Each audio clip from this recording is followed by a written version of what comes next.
Mais um golpe na bandidagem, é isso que eu quero saber agora ao vivo com a repórter Rosane Ferraz, que vai falar agora de uma grande operação da Polícia Civil em cima de ladrões de carro. Rosane Ferraz, boa tarde para você. Conta essa história pra gente.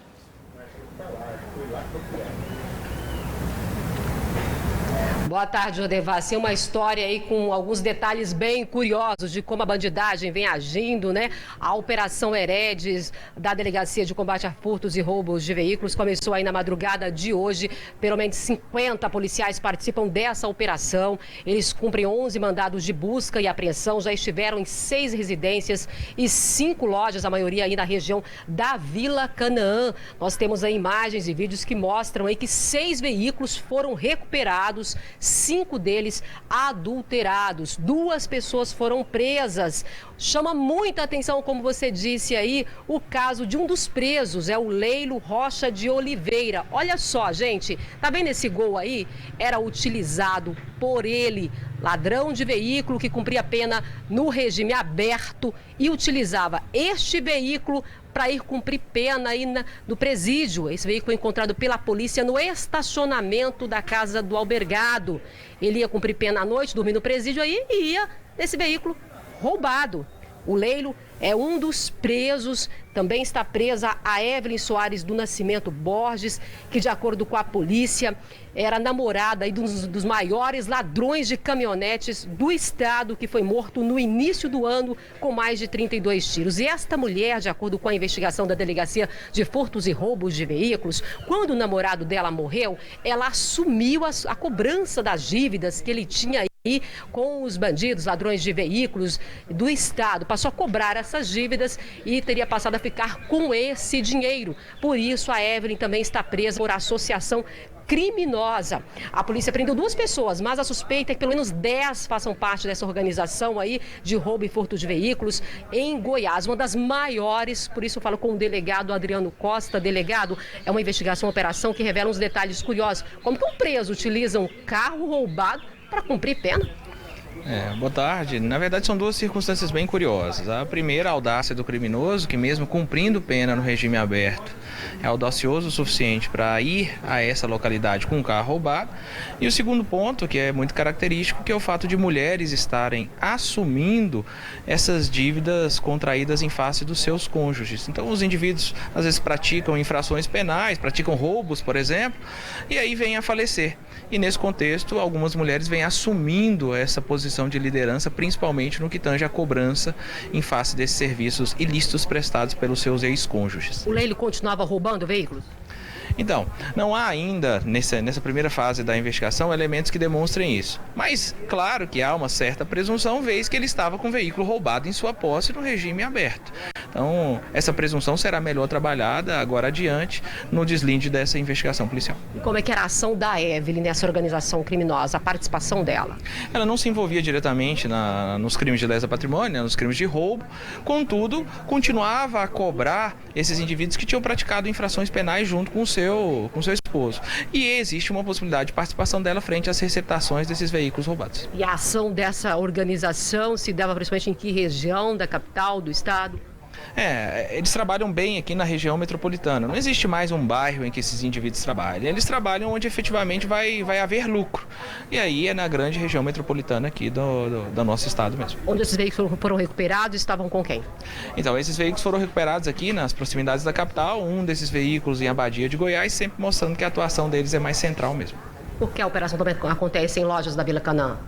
Existe a possibilidade, é o que está sendo apurado, de que algumas lojas estivessem trabalhando no sentido de desovar essas peças desses veículos roubados, principalmente porque existe uma entonação maior dessa associação criminosa para as caminhonetes.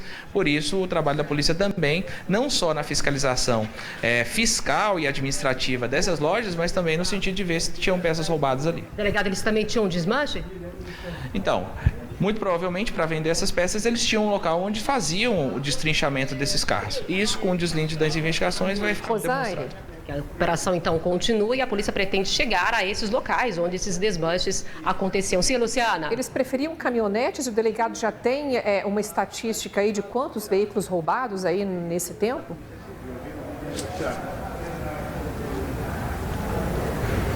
Delegado, você sabe informar aí, pelo menos quantas caminhonetes essa organização teria roubado e em quanto tempo isso teria acontecido? Uma investigação é sempre um fragmento da vida do criminoso, né? Não dá para a gente falar para o passado quantas foram as infrações penais praticadas por eles.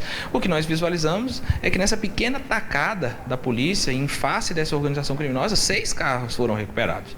Então se espera que esses indivíduos tivessem uma profundidade um pouco maior no mundo do crime, até porque 6 carros em uma operação é um número bem razoável. Em relação às caminhonetes, quantos roubos por dia na capital, só desse modelo de veículo?